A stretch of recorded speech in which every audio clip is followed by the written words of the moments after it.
everybody. Thanks for joining us for another episode of Across the Board. Today I'm with Tim Eisner, who is the designer of Canopy. And you recently had a Kickstarter for that. Was that this past spring?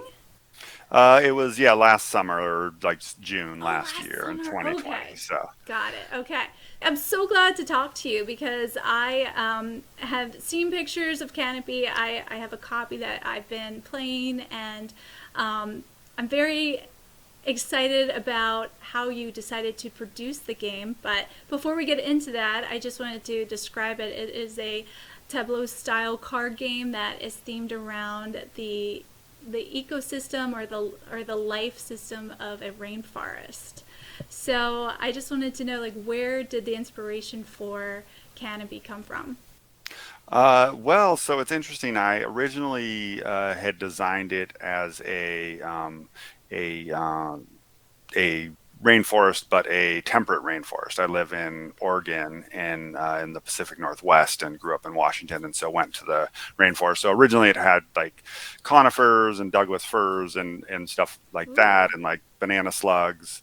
Um, and I was really excited to create a game that was sort of set in my local ecosystem. But then I got in contact with Vincent Dutrait, the artist, and he said there's been a couple other games set in like northern, sort of European or North American rainforests, and he was more excited to work on something in a tropical rainforest. Oh, And okay. so I was like, hey, if you're excited about it, I think it's going to be beautiful. It's going to have a lot of color, and when working with artists, I definitely try and like follow their instincts. And so then we sort of shifted it to that, and that led to a bunch of research and exciting inspiration Oh, for that's so designing the game. interesting. Because one of the things that's very um, obvious when you see, I'll put some pictures up of your game as we chat, but uh, the the art is just stunning. So it's very like you went with a good call because your artist was obviously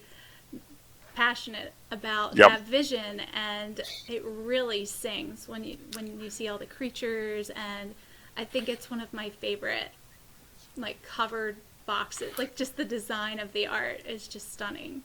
Yeah, yeah. Vincent is amazing. He's a really nice guy and just does amazing work.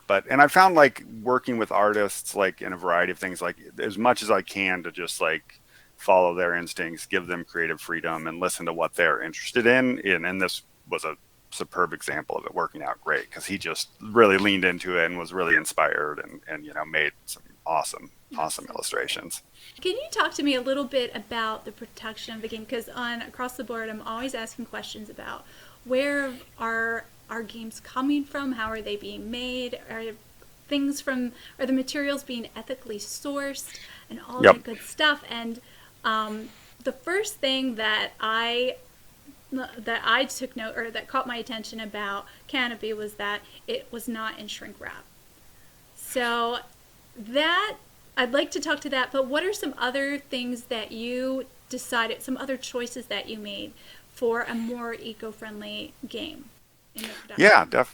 definitely. So, one of them was just trying to make the game as small as possible. Like the box, a lot of games have sort of inflated boxes with a bunch of air in them, and For sure. that's Yeah. more resources to create the box, more space on shipping containers and things like that, and just more resources to deliver it to get it to its final destination. And so um, I was like, well, let's just make that as small as possible, and that was created some like little hurdles to get over of like the rule book and things like that, making it all fit. And I actually even had it smaller than it was. It ended up a pretty small box, but I had it like almost half the size before that of just barely fitting the cards. And then it Oh, was like, okay, wow.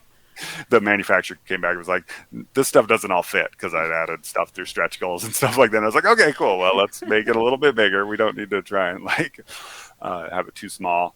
And then in the deluxe version of the game, there's some animal tokens, and those were made with FSC wood, Oh, cool. um, to the best of my knowledge. So Okay. I was told that was what was on my quote. That's what I was informed they were, but Okay.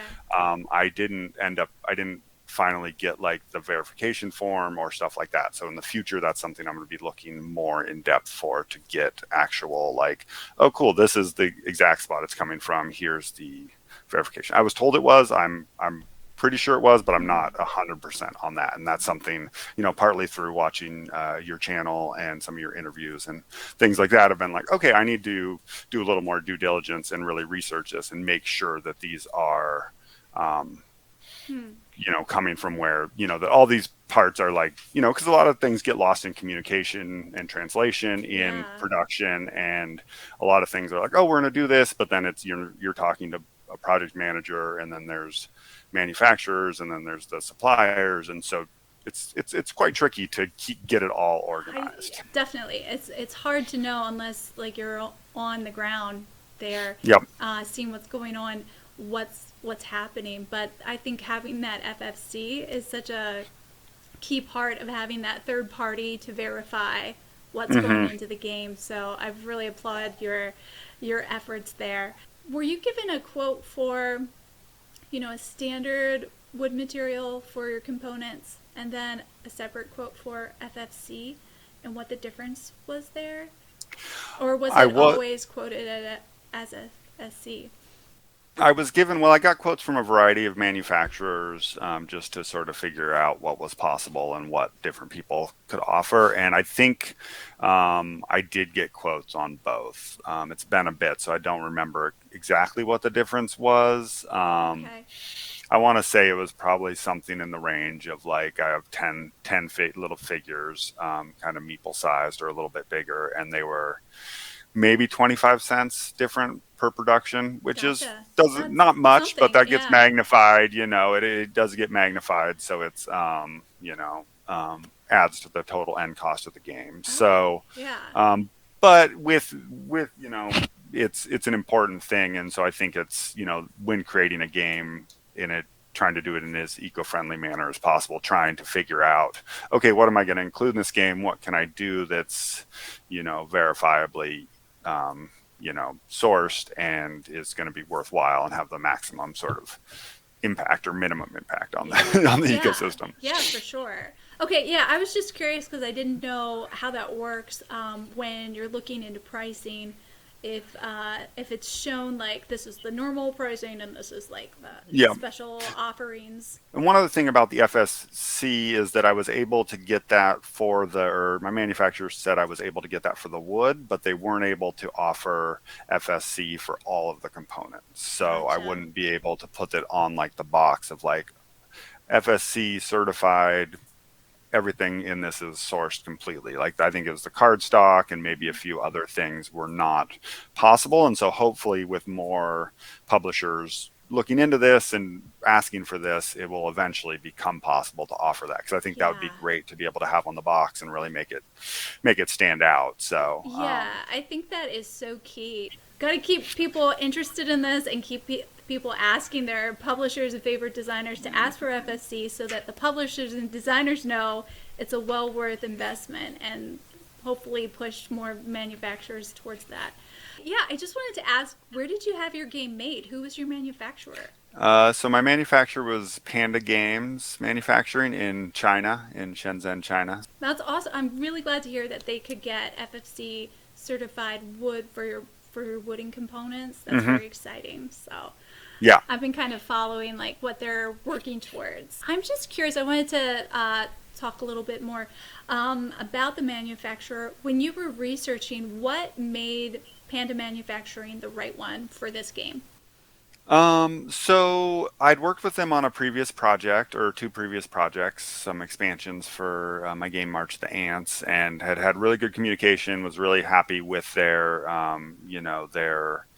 attention to detail, and they were responsive. And so I knew going into something where I was going to try and source some specific things like FSC and do it without plastic and do some other things that were a little more challenging potentially manufacturing wise, I wanted to work with somebody that I felt like I had really good communication and could trust to provide those things. And so that was the main reason. And they're also one of the bigger ones who has a bigger name. And so having, if this sort of, I've been thinking about maybe after the fact, so it wasn't necessarily my initial thoughts going into it, but if I can, help push their needle a little bit to be Mm, researching more things like that, it will then you hopefully trickle down to more projects and more games being made in yeah. that way. Good thinking. I like that. For your game, so you use the stickers in lieu of shrink wrap. Yep. Okay. And you used cardboard dividers, like just little simple cardboard dividers for the insert. Yep. And you used the paper bands. And I was Hmm. wondering, did you have any issues with any damaged cards from them being wrapped with the paper bands instead of plastic wrapped? So I haven't yet. I will say I'm only about halfway through the fulfillment process of the game. So we still have a couple thousand games to get out. And Okay. then we all have the retail games as well. So, and those have gone through different shipping journeys. So far, everybody that I've heard from has said it's been in great condition. Everything's looked wonderful and it's arrived safely. Good. Good. Um, so I did go through with Panda. One of the things that was awesome that sort of, verified my beliefs going into it was with shipping. They were like, well, you need plastic wrap because otherwise the boxes are going to get scraped in shipping. They're going to get scuffed because they're going to rub against each other on the ship. And Mm-hmm. so I was like, all right, well, I can't really afford to just have all the games arrive scuffed, but I'd really like it if there's something you can do. And so they went back and tried paper wrapping. So they did some paper wrapping inside the carton where there's 24 games and did like each 6 games inside a paper wrapping to keep them from moving as much and put it through their tester and did like multiple tests, multiple back and forth, and finally we're able to be like, okay, cool, we feel like it's good. And I was That's at that point, awesome. I was ready to be like, it was like June. We're in the midst of a shipping crisis, and I was like, okay, I'm just gonna say I tried to did my best, but I can't Yeah. really send out games that are scuffed. But they did the work, they put in the time, and really like found a solution, which I was really thankful for. That is awesome. And I have to say, like, my game came in great shape. I didn't have any damaged cards. And I was like, look, but it worked. Yep, There's yep. no plastic. So that's really exciting to hear. And I'm thrilled that Panda went and, like, they went the extra mile and troubleshooted and they were able to do it. So, and I love the way it looks. I love that brown paper packaging with Canopy on it. It's like it's still personalized and like branded to the game, but it looks like this like homemade package at the same time. So really Yeah, no, cool. so thank you. And that was for the deluxe game. And for the retail game, I did end up going for those plastic stickers. I'd originally Hmm.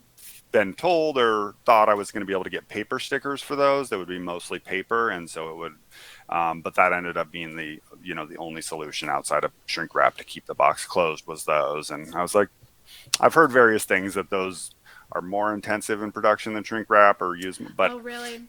so that's something more to research in the future, and like part of it is a Yeah. journey. It's like, okay, we can do what we can, but it's not, if we try Not a and make it perfect perfect, it solution. might not happen the first time. So Hmm. definitely journeying towards there. And so the reception to the paper wrap has been really positive, and I was part of the way through. I was like, well, maybe I'll just do that for retail, but then on a retail shelf, it looks really cool. It looks really nice, but I don't know if it'll draw customers in just having a paper wrap on there. And so I'm thinking about that for the future of like Think maybe I'll have about a it. little bit I would, more of a graphic that's yeah, got just in black and white, or maybe a fully printed cover that's that can just be taken off and used for something else. yeah. Um, so that's what I'm going to be researching in the future and looking into, because I think that's going to be the best solution to avoid any of the like chafing on the boxes Hmm. and give it maybe a personalized look, Yeah, that's like stands out a bit yeah. in stores. Yep, my copy, just so people know, because I probably will be doing a review of it later, but mine is the store copy, correct? So Yep. the deluxe, I saw a lot of people posting how they looked, and that's why I'm talking about it, because I'm like, oh, that looks really good. Um, so I would just speak to the fact that you're not sure if people would find that eye catching to have the brown paper, but I might be in the minority. I probably am. But as a someone who's always looking for more eco-friendly things, like whenever I see cardboard or something that isn't in plastic, I go to, I'm like, where did this come from? Is this something I can use in my everyday life that I can cut out some plastic or waste? So I would be thrilled to see a board game like that. That would definitely catch my attention, but that might just be me. Cool. Yeah, I'm excited to see. We did have a good number of retailers order back through the Kickstarter and get the deluxe version, so they're going to be Cool. getting that. So I'm curious. I've been meaning to like put together like a one sheet that they can show people like what's inside the game in case they don't know about it. Because like a lot of having the game visible is like, oh, here's what you can see of how the game works, and if it's wrapped in paper, it's like, well, you can, Yeah, it just looks really cool. You don't know what's in there, I so. know. And the cover's so Um, stunning that it's like, so that's the trick and the trade-off. But and I was gonna print. I considered printing full color paper wrap for it, which mm, then I could have all the same information. But then I was like, well, that's more resources, and then that's just fully disposable. So what's the trade-off of and then in our society and consumer culture, anything that's like looks like it's manufactured to be like nice, people, if it's damaged, they're like, well, that's, I don't know about that, I don't want that. Whereas if it's brown paper, they're like, okay, cool, this was obviously just for the wrapping of it, right, so right. but I'll be curious about the reception, and we'll definitely be looking into more options of that in the future and like what Okay. possibilities there are. Yeah, I'd love to hear what all the feedback is after time tells. Yep. Okay, let me just look at my notes again. I'm sorry, I usually have it printed out, but I guess this is more eco-friendly as well. Uh, aside from, it sounds like Panda really kind of uh, went beyond what they had done in the past. Are there any other offerings for eco-friendly options that they had that you could speak to? They did send me, they were talking about a play mat, like a lot of people get those neoprene play mats, and it was like, oh, this would be perfect for your game. And I was like, well, yeah, it would, but that's like just a ton of plastic, of petroleum, Yeah, and it so is. they Yeah, did send me an eco-friendly one, like that's sort of an eco leather that's made from vegetable material, I believe. hmm, I ended up being like, it's not quite what I want. I don't want to take on another yeah, production hassle, but it's something to think about in the future because those are really yeah. popular. And it's like, okay, well, if that's would work for the game, or like a something like that. So they were really willing to work with me and talk about it. And I know they have like an internal task force that is working to see what they can do They can to do very, improve. Yeah. yeah. That's interesting about the neoprene mats, and I'm really glad to hear that you opted out of those because I did some research on it. I'm like, these are not recyclable, so Right. everyone's gonna have to like think ahead, like, all right, well, how are we going to handle this waste? 30 years down the line when it's had more than one game night and maybe Yep. not looking quite as good, but anyway, they are very nice to have, but it is something to bear in mind. Definitely. I mean, and that's a tricky thing, like, because it's like, oh, this is really nice. I can easily put this as an add-on and charge, like $20 or $30, and a lot of people would pay that. And then, but it's also like, it's a complicated thing because I'm producing a product, which is like, regardless of anything that I can do, is going to create more waste and consume materials, and so part of it's like, well, how far can I do I want, but I'm also trying to run a business and support myself, so Yeah, it's like, how far do I want to be like, oh, well, I'm just going to make this thing. And it's like, well, that's not 100% necessary to the game, or it's not, doesn't feel like I want to create all these extra resources for this one thing, but the whole thing is a little bit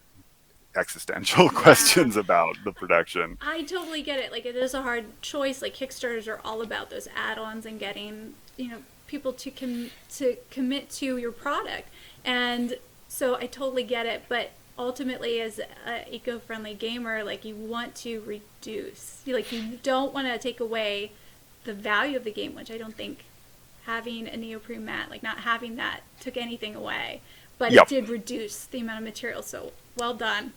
Thanks. Yeah, yeah, yeah. So, and I feel like, it's just like you got to make those choices, and you Yep. come to things, and like, Yeah, and they're hard choices. Like, I can only imagine, because you want to make money, you want it to be a successful project, hmm but balancing that line of like, all right, where's it like hedging, like over consuming or Yep. it's a When hard is it call. being just too much that's not needed, and when is it like, okay, this is actually makes sense and would be really great for the game, and like is something I want to is essential thing for this product or project, and Yeah. so. Were there any obstacles that you ran into, aside from what maybe we spoke about, that kind of surprised you when you decided you wanted it to be more sustainable? I think mostly it was the packaging that for me, I was like, well, no shrink wrap.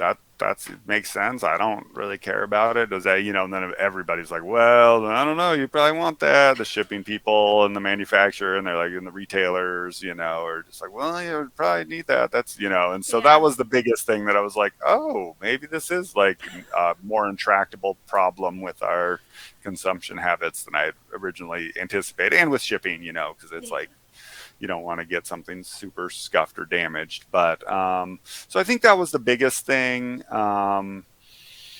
Everything else seemed to like make sense, and like I'd sort of anticipated that there would Gotcha. be, another thing that I did was I planted a tree donated to an organization to plant a tree for each game that was sold. And so that was an interesting journey to do research on like, oh, which ones make sure these trees live longer than a year, which ones are Mm. actually, giving back to the communities and involving local communities. How are these done in a sustainable way? And, like trying to do research on that and make sure that that's going to a good organization as well. Cause that's kind of a nebulous rabbit hole as well, where it's like, oh, some of Is, these isn't places it? are just like, we planted a tree. And they're like, yeah, we did. But, It didn't like belong in that habitat, you did. Yeah. but So no, that's really cool. I appreciate that you are talking to that point because it seems like that's the go-to eco-friendly thing to do. Like, we'll plant trees because it's very popular and it's like $1 in some cases to plant a yep. tree. Whatever. It's not like extremely extravagant and it doesn't really get into the game itself. Yep. So, but there is a lot to consider because of whether it's going to be harming biodiversity in those habitats. But I mean, ultimately, yes, let's plant lots more trees, but do it with purpose and Yep. like a good perspective on it. So, Totally. thank you for speaking to that. So, I'd like to ask you to tell us if you were going to advise a board game designer on taking some steps, maybe just one step, towards being more sustainable in the game design itself, what would you tell them?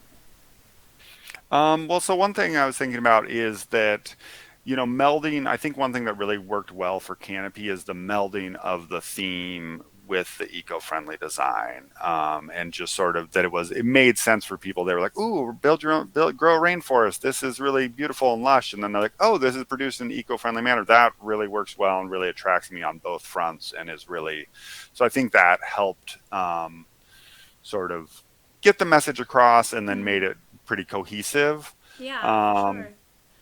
and then I think in the design wise, this kind of harkens back to the neoprene mats, but thinking about, um, what components are really essential, what could be presented as like chipboard, or what could be presented, oh, we really need these to be, because wood is more labor intensive than chipboard. I'm pretty sure. I don't know exactly, but I would guess. And so like, oh, we need these to be wood. These are really like going to be essential to the play experience, or these would be nice, And so getting some understanding, I think, would be a helpful thing for designers, like going in and like being Mm. like, okay, cool. Now I know the relative like impact of these different materials. And I personally don't know that either. So I think I'll leading into my next game, I'll do a little more research on, okay, what are these? What kind of trade-offs are we making here, and thinking Yeah. about it. And then thinking about the footprint of the game of like, well, how big does it need to be? How, what size of things is going to be the most optimal for players, but then also the most, use a fewer amount of resources as well. Mm. And I think, like I would also advise people not to be discouraged if they can't do 100% eco-friendly, or because you're going to run into issues, and there's like all these obstacles built into how our supply chain works, and that you're most likely, if you're a small publisher or designer, you're most likely going to be getting produced in China, and it's going to be shipped across the ocean, and sent, through the post all over the place using up fossil fuels. So you're not going to get to 100% perfect, but I think like taking some steps, figuring out what things you can do helps hopefully push that needle to like more people are seeing these. There's more products that are available that have been like have some eco-friendly design principles, and it just creates more desire and demand for those things. Yeah, very cool. All right, well, thank you for sharing that. What were some of the reactions you got from the board gaming community, fellow designers and publishers and manufacturers when you said like this is my goal to make a more sustainable board game? Because you did this, if you were designing it last year, then yeah, like you're one of the first, I would say. Like not the very first or anything. I know people have been talking about this for years, but Yeah. No, it was, probably 2019 that I first started talking to people like the manufacturers and other publishers and designers about it.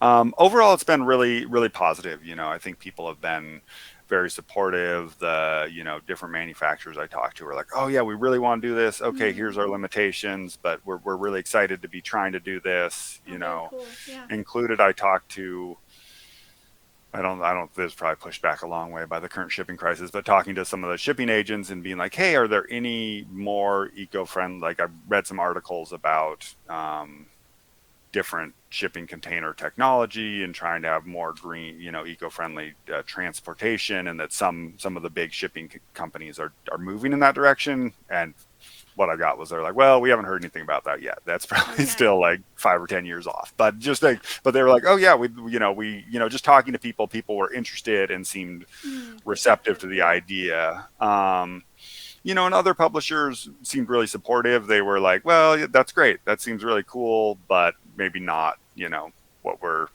doing just yet or about. But that's one thing I'm really excited about to have once it delivers is in retail, and I can really write up a debrief or fully talk to people about like, hey, I was able to do this. This is the total extra cost versus these other measures. And this is, I didn't have any negative impact from this, or this impacted a little bit, but was not too much of a barrier. So, and, players and backers and people have been really excited about it and been really supportive, and just like are into having those options and having it be available and be done in a more eco-friendly manner.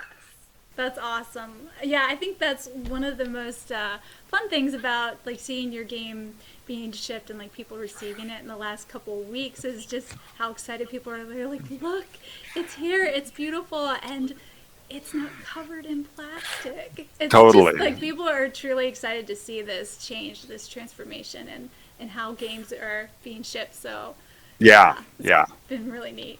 Are you planning to do more projects in the future that are sustainable and maybe go further with it, I guess? That's my hope. Yeah, I'm definitely planning to do more sustainable products. I think that's sort of become a bit of my brand. I kind of unintentionally, my first game was March of the Ants, about building an ant colony, and then I was like, oh, well, this next one is rainforest one, and then I was like, oh, I've also got this leaf game that I'm working on that's about these falling leaves in the forest and the sort of forest floor, and so I was like, well, that works out. You have a little theme going. Apparently. So, can you tell me more about the leaf game?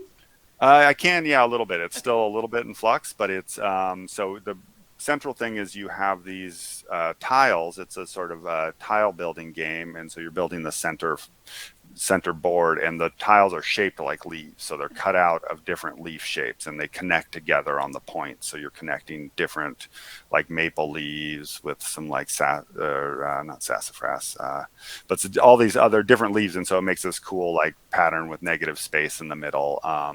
And then you have an animal, and you attract other animal friends to help you sort of like nurture the forest floor ecosystem. So very cool. That sounds really neat. So for that one, I'm definitely, like gonna do what I can to, avoid plastic in all possible ways, hopefully go that next step like we talked about of like not having even the plastic stickers on the retail copy, figure out a way to do that, whether it's a box sleeve or paper wrapping or something like that. Okay. um, See if I can, if there's been any more movement on getting a, 100% FSC certified product, or at least going more in that direction. One thing I didn't do with Canopy that I'd like to do in the future is put some information about the steps that we're taking in the game production into the box, because people who Yeah. were on the Kickstarter know about it, and Hmm. people who follow sort of social media about it will be aware, but a lot of consumers will just be like, oh, there's a pretty game. And so I think, not to like toot my own horn or be like, hey, check this out, but it's important for people to like see that it's possible and get excited Yes. about that, and then they look Yeah. for other things. So that was something I thought of doing early on, but then sort of got lost in the shuffle of Yeah.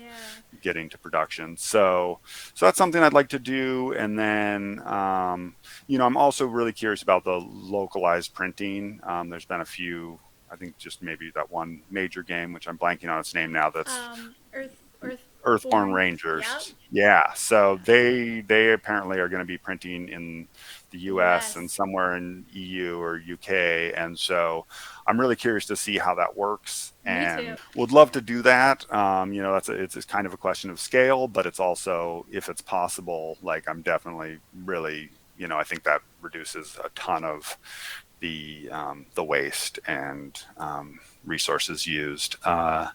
So that's I've got one. I put out a quote for one of the only companies in the U.S. that does big scale board game production, and I actually haven't heard back from them in a Yeah. couple months, so I Was need to that? check in with them. Oh, it was Ludo Fact, I think, or Ludo Oh Pact. yeah, Ludo. Yeah, they have a U.S. Branch, but from what I understand, they don't offer FFC. Right. Unfortunately, Yep. however, there is, it's always this like weighing and balancing. Like, if you're not shipping all this product halfway across the world, there is impact there. Right. And then if you're able to deliver your games with electric fleets, like electric Mm-hmm. supply Mm-hmm. part, wow, what an impact that would be. It might actually, and also just the standards that are in the US compared to other parts of the world are just different. You're just in a Yep. different, expectation of like how people are paid, how people are treated, and how waste is disposed of. All those things kind of just there's a different Totally. level. So it's still an exciting option to look Yeah, into, so I that's think. something I'm definitely going to look into. I'm not sure if I'll make that transition with the next project, but definitely You going to never be know. Okay, hoping you're to try and, checking it like out.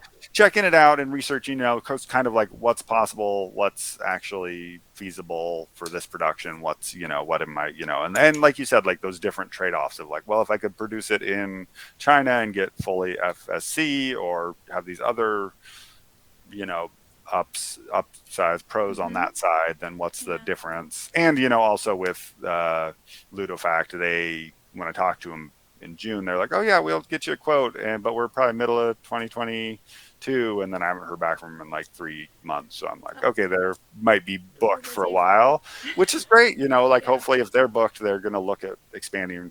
production, or I other hope people so. will look into it. So because that's something from the beginning, like when I first got it, was getting into Kickstarter in like 2013. I was like, oh, maybe, before I knew anything, I was like, oh, maybe I'll offer like a made in the US option that's like, like if we get a certain pledge goal. And then researching, I was like, okay, that's not really actually feasible at that time. Wasn't feasible to do it. Yeah. Um, and then a lot of the components are sourced from China still and sent over, and it's assembled. So there's all these trade-offs, but Yeah.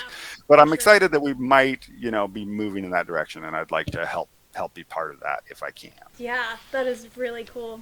Okay, so my last question is a little bit more on a personal note, and maybe we can kind of wrap it up with that. But when did you become more environmentally conscious? Like, was this something that you were raised with these values, or did something spark your passion for the environment when you were older? I was raised with a pretty like progressive like values, had kind of, hippie parents who were, taught me a lot about, environmentalism and attended some schools with good, like environmental awareness and programs. Um, and, I've always been pretty passionate about social issues, but the environment, I was concerned about it obviously, but then I think really in the last like 5 years, somewhere in the last 5 years, just the continual Hmm. news articles were like, oh, okay, we're already past, where we need to be, and we need immediate action. And it Yeah. becomes really intense and depressing. It was also around the time where I'd become, you know, somewhat successful in board games. And so I was like, oh, I actually feel pretty comfortable in this career now, like I'm going to probably be able to keep doing this. But then it was like, well, is this even important work to be doing? Is that, Mm. like I enjoy it. I'm having fun. This is a great job. Like I love it. But I was like, well, maybe I need to just stop designing and just like work for some environmental organizations or do some more proactive frontline work. And then thinking through that more, I realized, I already have a pretty big platform. I have, an audience and people I can connect to, and the impact I can make in board games is probably greater, Hmm.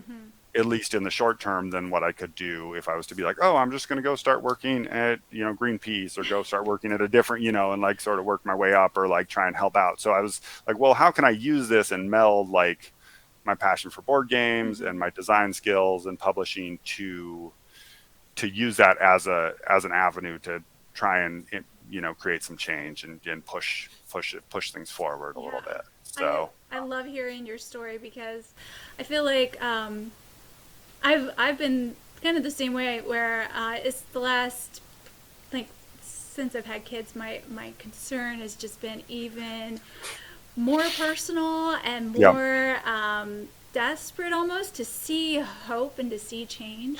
It's always been something ever since I was a kid and was like terrified about the ozone layer having a hole in it that Yeah. I've always been very environmentally aware, but it's just in the last couple of years it's become a real um, passion, and realizing that it's important to make your voice heard in every aspect, no matter Hmm. what you're doing, whether like you're working in the food industry or if you're working in, stores, like board gaming, like Yep. wherever you are, make your voice heard because that is where you're meant to be and make change. So, um, To- Totally. Yeah. That resonates with me in the sense that I'm part of it. I think is just we don't talk about it, which I really yes. appreciate what you're doing. It's like we don't have these conversations. We don't, like all my friends in Portland were pretty progressive. All my friends care about it, but nobody ever is like, oh, let's actually talk about this and think about this. And it's just really hard to like. It's depressing and It, it's scary and it's like it's yeah. easy. It's easy to want to ignore it or look the other way. And so that's something that I hope. Yeah, like with board games like Canopy One, it brings that theme. It gets you thinking about biodiversity and how wonderful the world is and how much it's worth taking care of and trying to preserve. And then also, if it can be done in a more, eco-friendly manner, and, Hmm. bringing that message out to people is, I think, is hopefully, going to be worthwhile. Definitely, yeah, definitely encouraging. Like your game is stunning for its theme and for its art, but also for uh, how it stands out from the status quo from other games, Hmm. and so I really appreciate it. I appreciate your work, and I'm so grateful for you spending time with me and talking about Canopy with me today. Thank you very much. I've really enjoyed it, and it's been a Yeah. nice conversation. Oh, So you're thank you so for having me welcome. on. Yeah, absolutely. And I hope I get to have you on again, and we can find out like what was the end result when after all the games have gone out. How did it go? Not doing that shrink wrap. Like, was it really Yep. okay? I'm really excited to hear your feedback on that, and also to hear more about your projects to come. Definitely. Yeah. We'll do a debrief in a couple months. That'd be great. All right, all right. Well, thank you everybody for watching, and we'll see you in the next one. Bye. Bye.